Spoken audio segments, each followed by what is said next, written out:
Él sintió un claro llamado a trabajar para eso. Y lo que fue sucediendo dentro de él, a medida que todas estas experiencias se hacían más y más claras, es que fue teniendo un profundo desinterés por la mundanalidad, por la banalidad, por el confort, por todo lo que quizás antes había vivido y trabajado. Era un ser extremadamente generoso,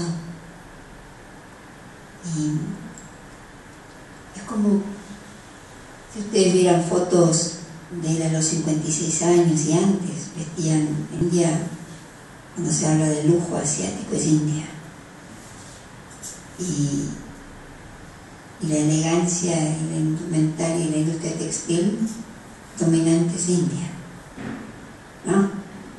Aún hasta ahora. Brahma era muy elegante y vestía muy caro, pero se fue tornando en alguien que, conforme descubría más y más el poder y la belleza del alma, fue adoptando formas muy simples, y después vestía lo que en India llaman dhoti de algodón. Este sari, esto, son 6 metros de tela, que cuando una mujer lo usa, se lo pone de tal forma que se transforma en un sari. Pero esto mismo, cuando un hombre lo usa, se lo pone de tal forma que se transforma en una babucha. ¿No? ¿Han visto? Eso es un dhoti. Es el mismo sari, son los mismos metros, pero de algodón, que era lo que Gandhi promovía en esa época. Pero además porque era lo más fresco y lo más sencillo, y vestía ropa muy simple, comía muy poquito, era un hombre muy alto, muy erguido, con una presencia, y dormía poquito, porque cada vez más se sentía llamado al silencio, pero un silencio donde, lejos de estar vacío de contenidos, era un silencio lleno de realización, de la realización que viene de entender, pero sobre todo de la dicha o la felicidad que viene de conectar. Porque Pranava Baba fue entendiendo con el tiempo quién lo estaba llamando, quién empezaría a actuar a través de él. Y le llevó tiempo darse cuenta. La gente, cuando lo veía, él veía que cuando la gente miraba a sus ojos, la gente estaba muy feliz. Entonces él les decía, ¿qué pasa? Y entonces ellos le decían que tenían visiones, que veían el futuro, que veían el paraíso, que veían la propia forma de él futura. Él no hacía nada. Y con el tiempo se fue dando cuenta que se tornaría en un instrumento a quien Dios utilizaría para hablar, a quien Dios utilizaría para enseñar. Y Pranava Baba aprendió algo muy formidable que todos nosotros tenemos que aprender, y es a entender cómo es pertenecer a Dios, estar con Él, servirlo, sin arrogarnos nada. A medida que fueron pasando los años, se armó alrededor de él una increíble revolución. Las primeras alumnas eran madres y sus niños. Todos empezaron a tener experiencias suprasensoriales y se creó una reputación, porque el primer nombre le llamaban a la casa de él, una casa de familia muy grande, le llamaban Om Mandali. Om Mandali es el lugar donde se canta el Om. Y ellos llegaban, cantaban el Om y ¡pum! Todos volaban. Y todos quedaban en trance. Y el trance es simplemente la experiencia de incorporalidad, de la conciencia de la totalidad del alma. Y todos describían lo que les pasaba. Entonces cada vez venía más y más y más gente. Venían madres y niños. También vendrían hombres, pero esta es la proporción, ¿no? Por eso se llama Brahma Kumaris, hijas de Brahma. Y con el tiempo empezaron todos a practicar, considerarse un alma.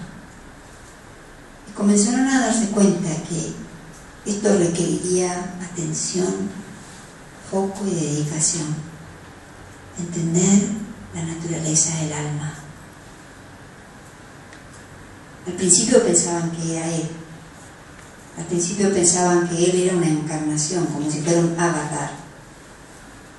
Pero con el tiempo se fueron dando cuenta que Brahma era un hombre común dentro de lo especial que era, pero que las experiencias no venían de Brahma. Brahma no tendría el papel de ser un gurú. Brahma tendría el papel de ser alguien que debía transformarse primero y mostrar el camino. Pero el camino del Raja Yoga es el camino de la autosoberanía. Y es lo que él estaba aprendiendo. Y es lo que todos alrededor empezaron a aprender. A darse cuenta que todos tenemos que volver a casa, a este lugar donde yo recupere mi poder, donde recupere mi libertad, donde recupere la confianza, la capacidad de amar libremente. Imagínense en una India muy machista, donde la mujer era un ciudadano de segunda categoría, ¿qué nivel de sumisión habría? Y Brahma Baba puso a las madres al frente. Y en su visión había algo que el mundo aún ahora va a experimentar.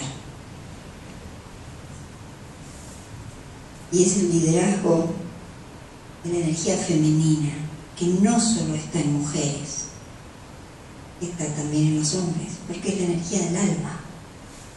Pero para las mujeres es más fácil porque está emergida, ¿no? Entonces,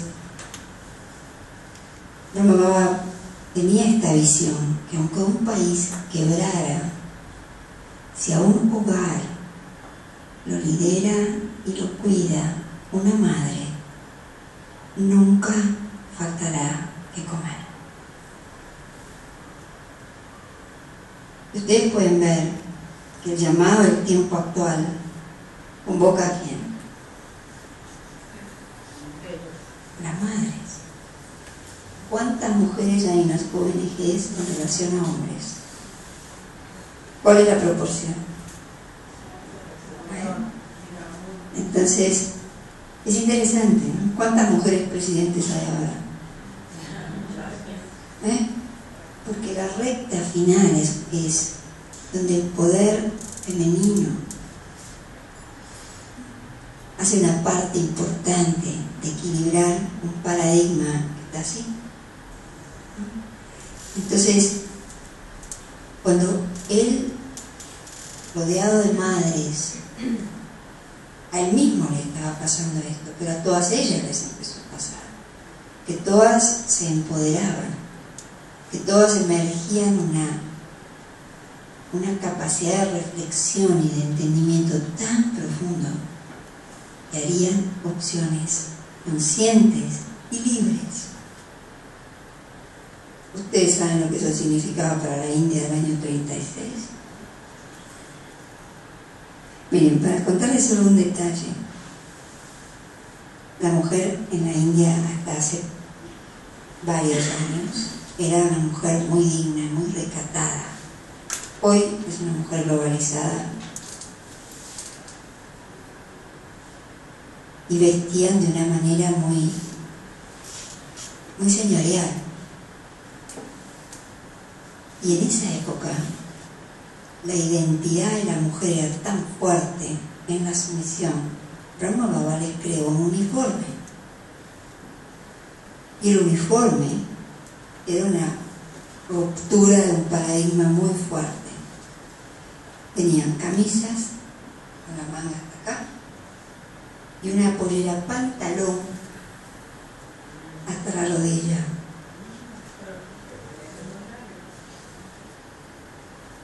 Y eran muchas jóvenes.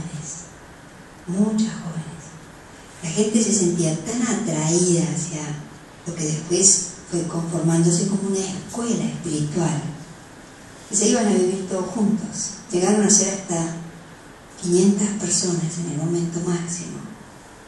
En esa época, Brahma Baba, la fortuna de él sustentaba todo. Él entregó toda su fortuna cuando sus visiones se hacían más y más claras. Él le dejó la parte del socio, el negocio al socio, y se llevó lo suyo. Con eso creó el cimiento de esta universidad, del que al principio todos vivían. Pero también llegó un momento en que eso se acabó y comenzaría otra manera de vivir en una comunidad. Pero pasaron 14 años en un retiro espiritual, lo que hoy describiríamos como un retiro. Pero pasaron cosas muy fuertes en esa época. Brahma Baba les hablaba del poder de la pureza individual, de la pureza de la mente, de la pureza en el corazón, de la no violencia en la alimentación. Y esto generó un caos en la India, un caos mismo. Los grandes líderes del hinduismo, la gente cree que Brahma Kumari deriva del hinduismo. Los grandes líderes del hinduismo se levantaron y le pidieron al gobierno que termine con Brahma Kumaris. Fue muy caótico, era masivo, todos los medios de comunicación, porque muchas de nuestras alumnas, y que hoy son las dadis, venían de familias muy ricas, por lo cual sus familias tenían una gran incidencia en los medios. Y salían cosas así, doble página en el India Times, de que Brahma se rodeaba de mujeres jóvenes y que tenía un harem de mujeres y todo tipo de cosas. Usted imagínense levantarse a la mañana y ser la noticia, ¿no? Fue muy fuerte. Y había musulmanes en el gobierno, en el parlamento en esa época, que conocían, que realmente sabían lo que estaba pasando. Pero la fuerza del hinduismo era tan fuerte que cuando el hinduismo se levanta todo junto contra el gobierno y se termine con Brahma Kumaris, el gobierno le habla a Brahma Baba y le dice: nosotros sabemos que esta difamación no es verdad, pero tenemos que hacer algo. Entonces le ofrecieron, el gobierno estaba entregando la provincia de Sindh para Pakistán, lo que sería Pakistán. Entonces, y sería un gobierno musulmán. Entonces, la recomendación de los musulmanes del gobierno indio con el nuevo gobierno de Pakistán, le ofrecieron ayuda a Brahma Baba. De esta manera se mudó a Pakistán con todos los alumnos que quisieran ir, y nadie podía ir si eran jóvenes, sin permiso de sus padres.